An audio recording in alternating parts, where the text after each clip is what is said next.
Om Namo Bhagavate Vasudevaya.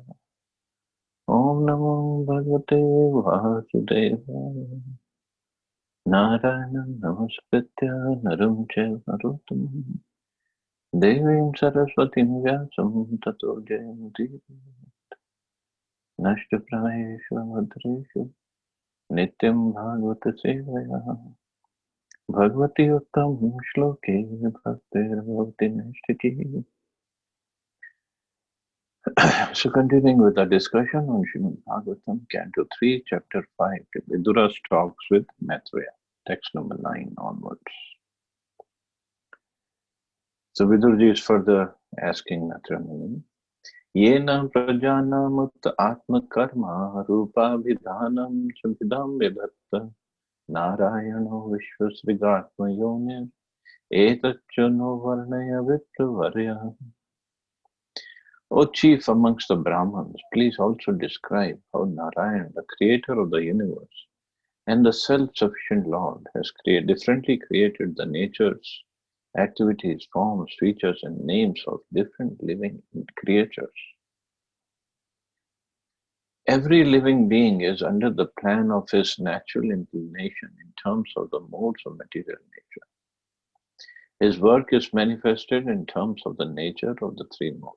His form and bodily features are designed according to his work, and his name is designated according to his bodily features. So every living entity has different permutation and combination of these three modes of material nature. He's under the influence. So his work, his bodily, his features, his form, his name, and everything is different. For example, now this is, if we just look at this statement, it looks controversial. For example, the higher classes of men are white, Shukla, and the lower classes of men are black. But if you look at only this statement, it's wrong. But next statement confirms it. The division of white and black is in terms of one's white and black duties of life, not in terms of one's skin color. There's sometimes people criticize Srila Prabhupada. He was too heavy on women and this and that. But you have to read his books, his whole philosophy in total, then understand what he's talking about.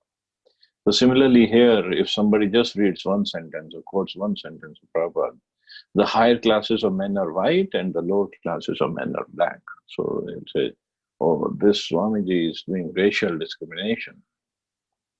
But he's not. Look at the next sentence. The division of white and black is in terms of one's white and black duties of life, or one's white and black work, not on the skin basis.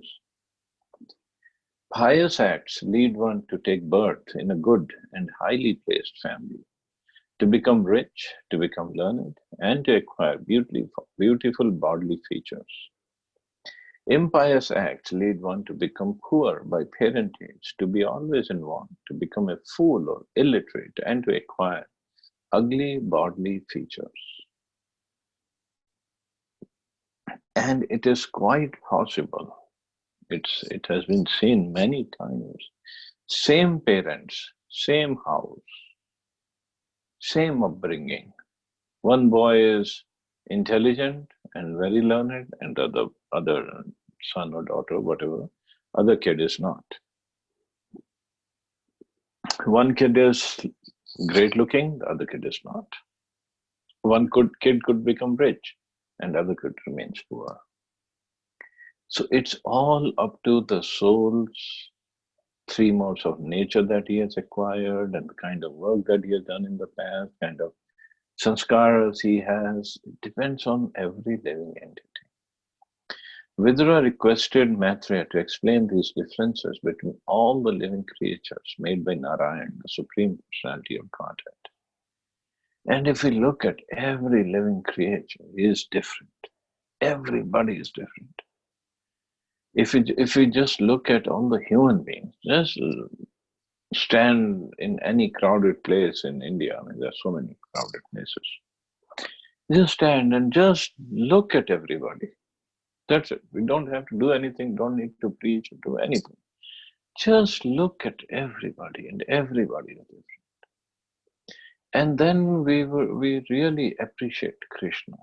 But if even if not going into anybody's fortune or misfortune, that's a different story. If we just look at the facial features of everybody, just the face, how many parts are there in the face?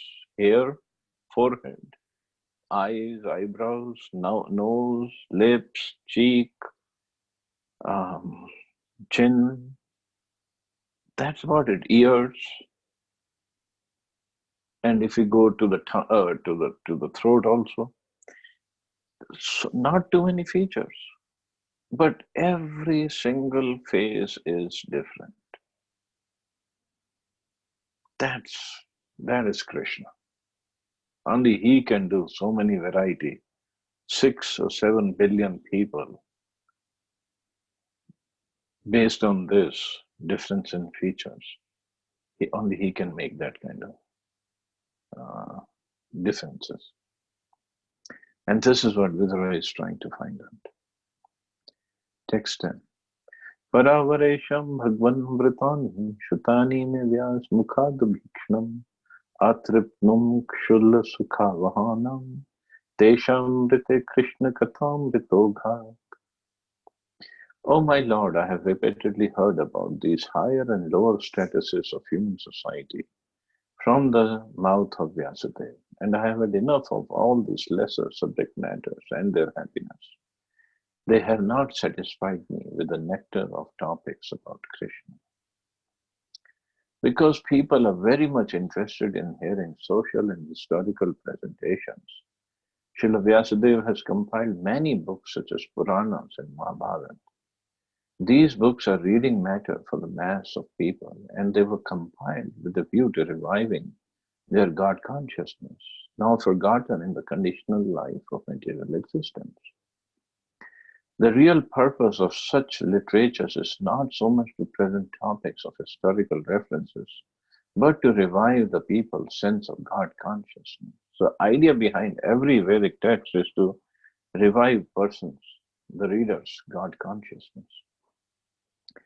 For example, Mahabharata is a battle of the history is a history of the battle of Kurukshetra, and common people read it because it's full of topics regarding the social, political, and economic problems of human society.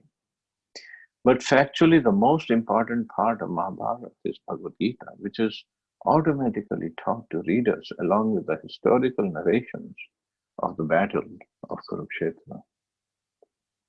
So most important part is Bhagavad Gita, but there are so many people, especially in Kali Yuga, they love reading, discussing Mahabharata. But the idea is, okay, even if you discuss Mahabharata, at least you will remember Krishna. You'll talk about Krishna. Vidura explained to Maitreya his position of being fully satiated with the knowledge of mundane, social, and political topics, and having no more interest in them. Of course, Vidurji was not reading Mahabharata, he was part of Mahabharata. He was anxious to hear transcendental topics regarding Lord Shri Krishna because there were insufficient topics directly concerning Krishna in the Puranas, Mahabharata, etc. He was not satisfied and wanted to know more about Krishna. So this is a devotee. He didn't want to hear indirectly about Krishna. He wanted to hear directly about Krishna. Krishna Katha topics regarding Krishna are transcendental, and there is no satiation in hearing such topics. Bhagavad Gita is important on account of its being Krishna Katha, or speeches delivered by Lord Krishna. The story of the battle of Kurukshetra may be interesting for the mass of people, but to a person like Vidura, who is highly advanced in devotion service, only Krishna Katha, and that which is dovetailed with Krishna Katha, is interesting. Vidura wanted to hear of everything from Maitreya, and so he inquired from him. But he desired that all the topics be in relationship with Krishna. As fire is never satisfied in its consumption of firewood, So a pure devotee of the Lord never hears enough about Krishna. Historical events and other narrations concerning social and political incidents all become transcendental as soon as they are in relationship with Krishna. So everything that is in conjunction, in relationship with Krishna, it becomes interesting. Even like Prabhupada says, narrations concerning social and political incidents. Some people say in Mahabharata, the most politics was played by Krishna. Of course, Krishna doesn't do politics. Whatever he does is mercy. Politics, of course, politics has a wrong connotation, a bad connotation attached to it. So people playing politics means people are pulling you down or trying to do harm to you. But Krishna cannot do harm to anybody. He just made up of mercy. That's it. Whatever he does is merciful for the living entity. Apparently, it might not look like so. Like when the whole battle of Mahabharata was arranged and all the Kauravas were wiped out. It might not look like that it was an act of mercy by Krishna. But actually it was, because all the Kauravas who died in the battlefield, they went back to the spiritual world. What more merciful it could be? But people don't understand that. So historical events and other narrations concerning social and political incidents all become transcendental as soon as they are in relationship with Krishna. And that is the way to transform mundane things into spiritual identity. The whole world can be transformed into Vaikuntha if all worldly activities are dovetailed with Krishna Katha. And not just Krishna Katha, Krishna Kirtan also. Then there is no such thing as material world. It's all Vaikuntha then.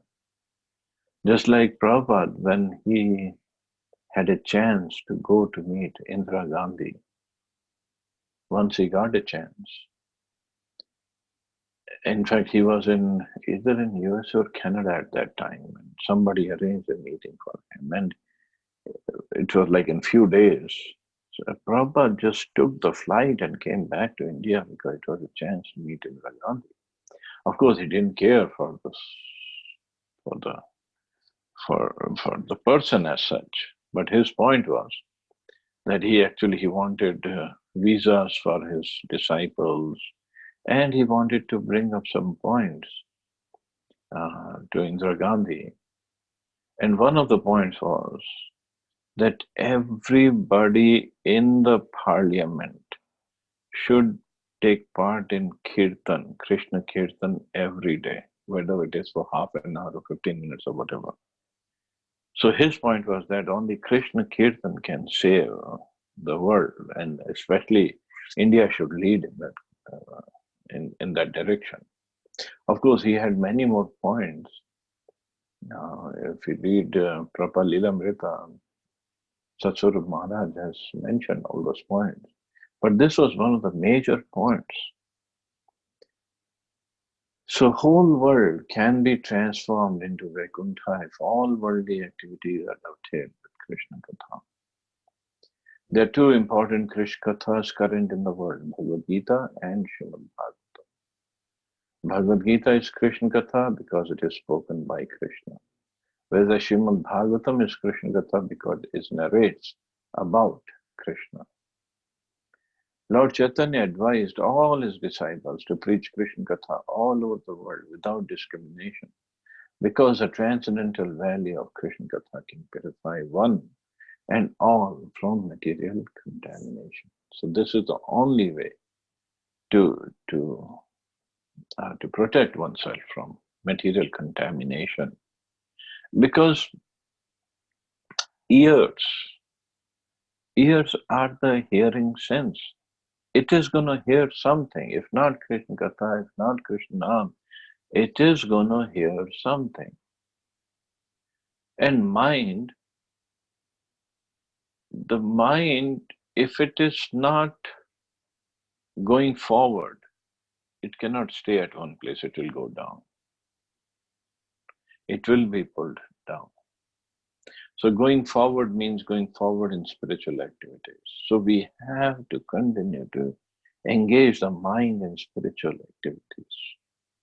And then all the senses, like the eyes, the ear, the tongue, the skin, and the other senses can only be engaged positively or properly if the mind is controlled. So mind somehow has to be, intelligence has to be sharp enough to control, engage the mind in Krishna service, somehow or the other. So Krishna Katha and Krishna Seva and Krishna Puja and Krishna Nam, these are only ways to give some positive engagement to the mind and to the senses. Otherwise, they are ready to go and to be engaged in somewhere else. Just 1 second, 1 moment you give to the senses, they'll run towards a lower taste. Until they got so much of nectar in the higher taste that they themselves don't want to go to lower taste. So that nectar can only be had by engaging more and more in Krishna Katha and Krishna Seva and Krishna. So this is all we have to do. Just whenever, wherever we are, just try to engage ourselves in service of Krishna, somehow or other, without wasting any time. Chanakya Pandit said, this time that we waste, actually all of us waste in Facebook, WhatsApp messages, and is there talking gossip and so many other things. But Chanakya Pandit said, even a single moment wasted cannot be brought back in our life by paying millions and trillions of dollars.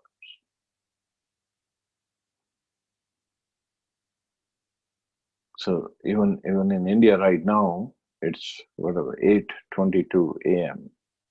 So 8:20 a.m. of September 5, 2019 is gone forever. No matter how much money you pay, it cannot be brought back. The only utilization of that time was, of course, by Prabhupada's mercy, we are discussing Krishna Katha. So it wasn't wasted. It was properly utilized. Otherwise, every second, every moment, we waste in engaging in something else, especially gossiping or wasting the time. Of course, if you're working for the family, for making money, that is okay. And they're taking care of family.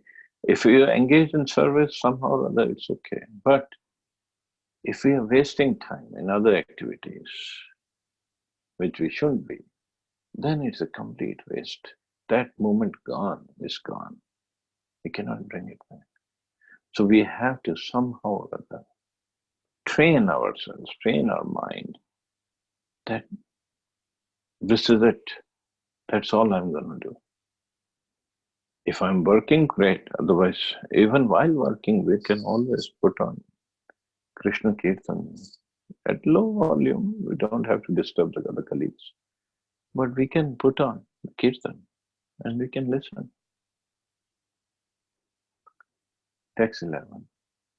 Kastrip nuya tirtha pado abhidhana satreshu vaha suri bhiri dhyamanand ya karna nadim purushasya yato bhapradam gehratim chinati.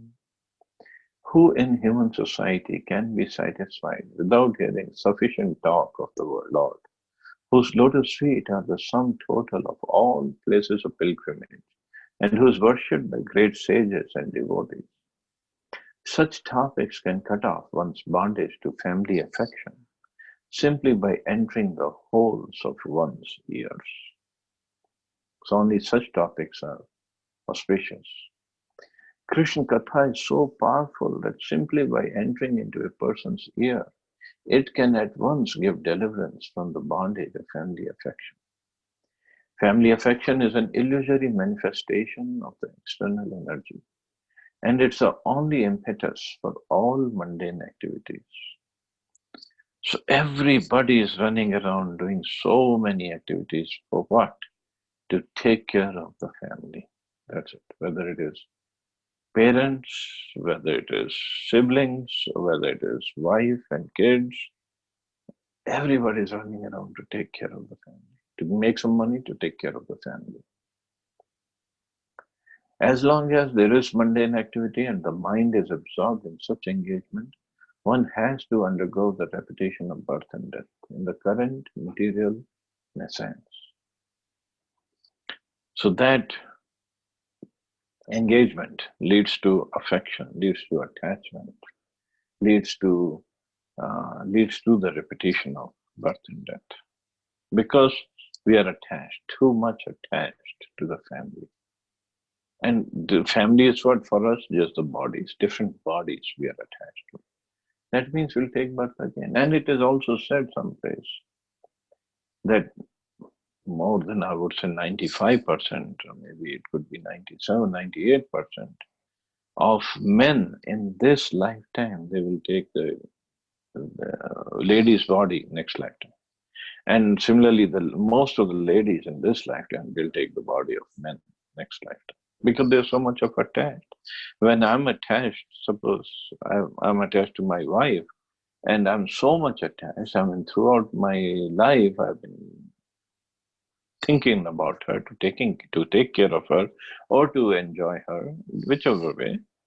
But in the thought process, she's there, and in her thought process, I'm there. So whenever we leave the body, we will be thinking of the other partner. So definitely, we'll be taking birth in that kind of body. People are most influenced by the mode of ignorance, and some are influenced by the passionate mode of material nature. And under the spell of these two modes, a living being is actuated by the material conception of life. The mundane qualities do not allow a living entity to understand his real position. The qualities of both ignorance and passion strongly bind one to the illusory bodily conception of the self. The best among the fools who are thus deluded are those who engage in altruistic activities under the spell of the material mode of passion. So passion and ignorance, they basically guide our activities throughout our life. Goodness comes very little. And in the mode of passion, another Prabhupada saying, the best among the fools who are thus deluded are those who engage in altruistic activities. Altruistic means activities for the social welfare. Bhagavad Gita, which is direct Krishna Katha, gives humanity the elementary lesson that the body is perishable and that the consciousness which is spread throughout the body is imperishable. The conscious being, the imperishable self, is eternally existent and cannot be killed under any circumstances, even after the dissolution of the body. Anyone who misunderstands this perishable body to be self and who works for it in the name of sociology, politics, philanthropy, altruism, nationalism, or internationalism, under the false plea of the bodily conception of life, is certainly a fool and does not know the implications of reality and unreality. So yes, this body is temporary, and to work for this body, to take care of this body, and to work on the bodily concept of life is a wastage of time, no doubt. But for those people who don't know any better, it's better to at least take care of the bodies of themselves and others, to help in that. That's some compassion is there. Some of them are above the modes of ignorance and passion, and are situated in the mode of goodness. But mundane goodness is always contaminated by tinges of ignorance and passion. Mundane goodness can enlighten one that the body and the self are different, and one in the goodness is concerned with the self and not the body. But due to being contaminated, those in the mundane goodness cannot understand the real nature of the self as a person. They're mundane goodness, they cannot understand the real self is a person. First of all, one has to come to the level of self and the body, that they're two different. And the self also has a form. That's even more difficult to understand. Their impersonal conception of the self as distinct from the body keeps them in the mode of goodness within material nature. And unless they are attracted by Krishna Katha, they will never be liberated from the bondage of material existence. So the self, the soul, it has a form, and on top of it, the Supreme Lord has a form, because we are part and parcel of Krishna. And the Supreme Lord has a form, so he has his attributes, he has his associates, he has his activities, he has his place of stay and place of leelas, place of activities, and he has relationships. So that self has, so this self also has. So ultimately, idea is to engage this self, the living entity, in the service of God.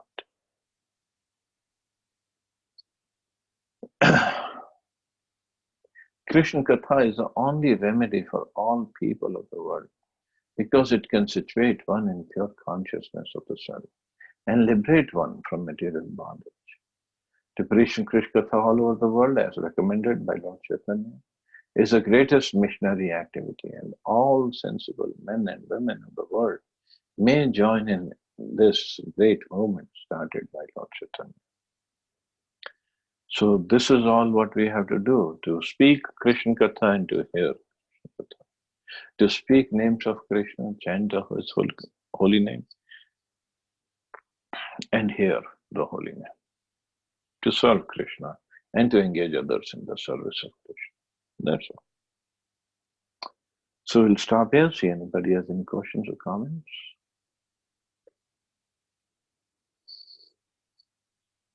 Thank you, Prabhuji, for the wonderful class today.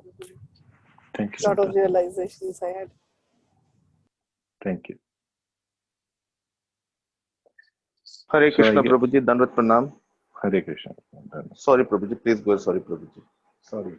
I was saying, so I guess tomorrow, 6th September, is Radha Ashtami in India, I guess. I think. Yes, Prabhuji. Yes, Prabhuji. So we all have wonderful Radha Ashtami. May Radharani bless you all with devotional service.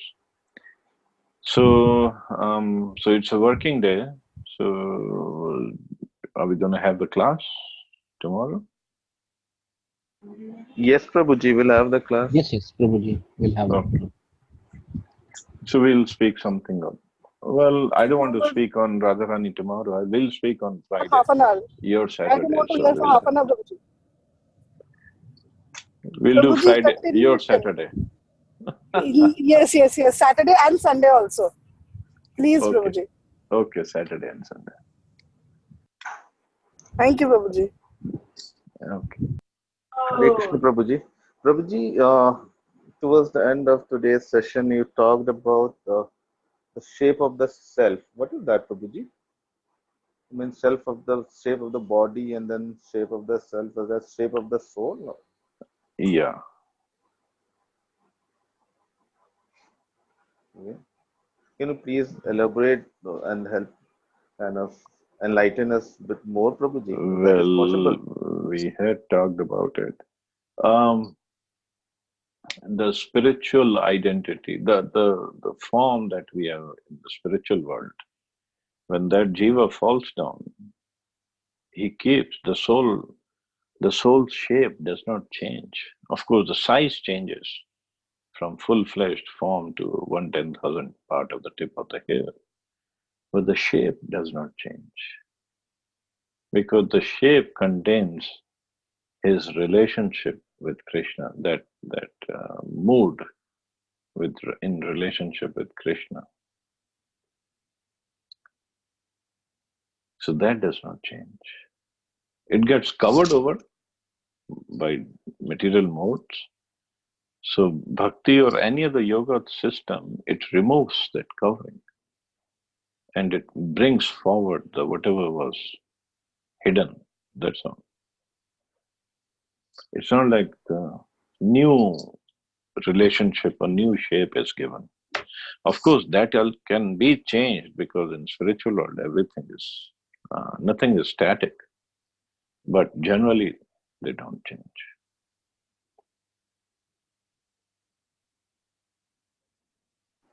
So I'm is the just sanskaras and all that is packaged into one Prabhuji, if I've understood it.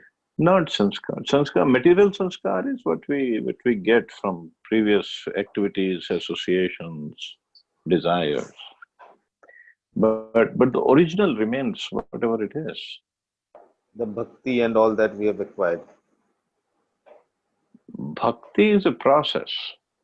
No, I mean the whatever spiritual little bit or progress, etc., that the soul would have made, that stays with him, so that gives him that particular whatever shape or whatever kind of dimension.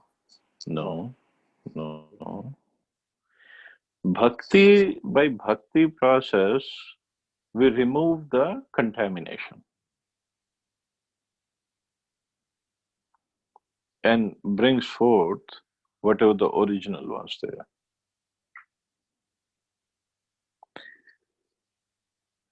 Like if somebody's relationship is with Krishna in Chandras, so he doesn't want to change the Chandras to anything else. So Chandras will be developed. So whatever contamination was there, it will be removed by this process. And of course, once it is removed, whatever he does is bhakti. Bhakti means to serve Krishna. That's all. With love and devotion. Is it clear? No. Not really. I'm a little perplexed, Prabhuji. We'll Okay, talk on that when we have. Not towards the end of the class. Yes, Prabhuji. Thank you so much, Prabhuji. And Okay. Prabhuji, one last request, Prabhuji. I joined perhaps 2-3 minutes late. Oh, can you please kind of for a moment show me the background that is there today? Well, Vidurji has met Maitreya Muni and he's No, no, asking the questions. background images that is Oh, background images Govardhan there. Parik. Hari Bol. Thank you, Prabhuji. Hari Bol. Okay, so you all have a wonderful day. Hare Krishna. Jai Shila Prabhupada. Hare Krishna, Jai Srila Prabhupada. Hare Krishna, Prabhuji, Prabhuji. one Thank you request. so Hare much, Krishna. Prabhuji. Jai Shila Prabhupada.